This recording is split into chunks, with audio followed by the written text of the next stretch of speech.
Bismillahirrahmanirrahim. Assalamualaikum warahmatullahi wabarakatuh. Baik, pada video kali ini saya buat untuk memenuhi salah satu tugas mata kuliah Ekonomi Makro dan Mikro Islam dengan dosen pengampu Ibu Ayu Azhara MM. Pada video kali ini saya akan memaparkan materi tentang konspirasi perekonomian dunia. Sebelum melanjutkan pemaparan materi, saya akan memperkenalkan diri terlebih dahulu. Jadi nama saya Lisa Solikhatin Sumantri dengan NIM 2014-110167. Saya dari Prodi Perbankan Syariah kelas 3B. Berikut adalah pokok pembahasan yang akan saya sampaikan pada video kali ini. Yang pertama yaitu pengertian konspirasi, yang kedua jenis-jenis konspirasi, yang ketiga tujuan dibentuknya konspirasi, dan yang keempat yaitu contoh konspirasi perekonomian di dunia. Baik, materi yang pertama yaitu pengertian konspirasi. Jadi, menurut Kamus Besar Bahasa Indonesia atau KBBI, kata konspirasi adalah persekongkolan atau komplotan.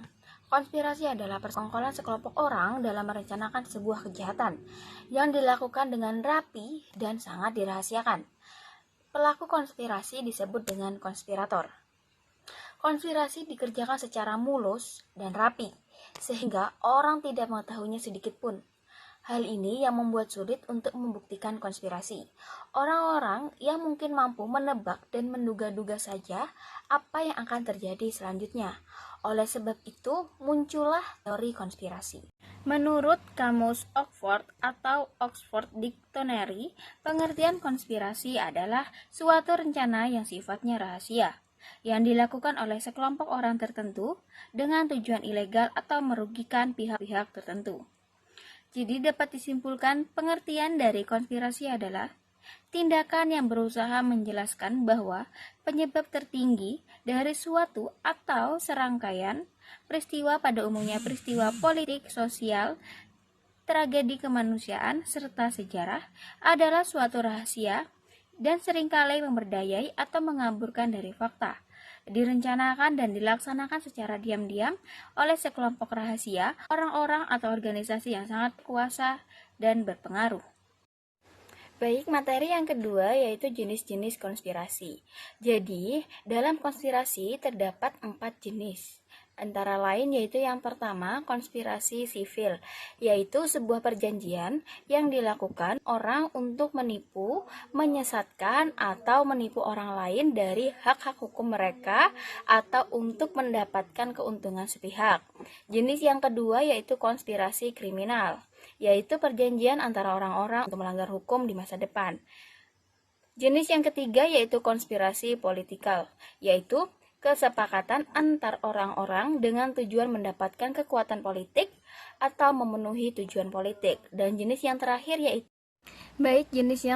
yaitu hub and spoke konspirasi, yaitu sebuah konspirasi di mana terdapat satu atau lebih konspirator utama yang melakukan perjanjian serupa.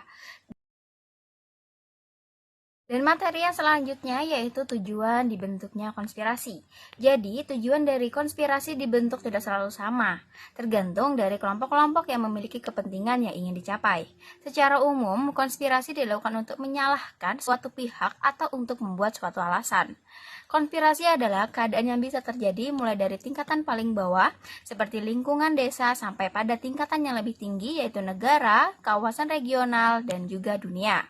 Seperti yang sudah dijelaskan di awal, bahwa konspirasi adalah bentuk persekongkolan yang tersusun secara rapi dan tersembunyi, sehingga sulit untuk mencari kebenarannya. Sebagai sebuah bukti, orang-orang hanya akan sanggup menebak apa yang terjadi sehingga muncullah istilah teori konspirator. Baik, materi yang terakhir yaitu contoh konspirasi perekonomian dunia.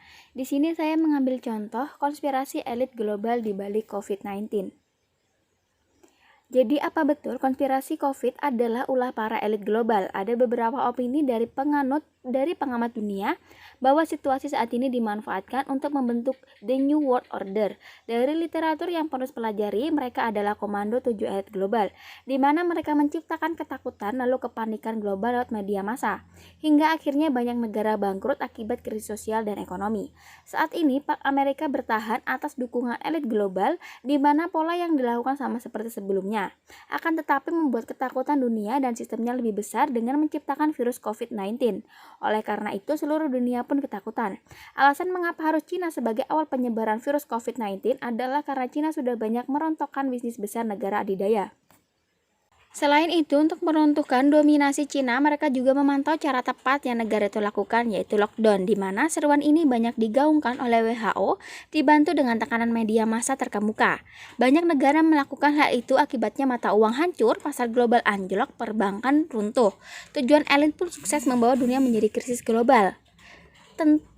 Tujuan elit pun sukses membawa dunia menjadi krisis global. Setelah itu semua terjadi, lalu apa yang ditawarkan? Tentunya vaksin. Dana negara akan tersedot untuk memburu vaksin.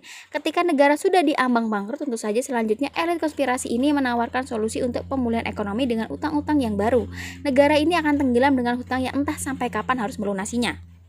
Lalu bagaimana dengan Indonesia? Jadi, Indonesia sudah tepat tidak menerapkan lockdown karena ekonomi harus tetap berjalan, masyarakat tidak usah panik dan cemas, tetapi selalu waspada dengan skenario yang ada. Baik, dari materi yang telah saya paparkan, dapat saya tarik kesimpulan bahwa konspirasi adalah tindakan yang berusaha menjelaskan bahwa penyebab tertinggi dari suatu serangkaian peristiwa adalah suatu rahasia dan seringkali memerdayai dari fakta dan dilaksanakan secara diam-diam oleh sekelompok orang atau organisasi yang sangat berkuasa dan juga berpengaruh. Baik, sekian materi yang dapat saya sampaikan. Saya akhiri. Wassalamualaikum warahmatullahi wabarakatuh.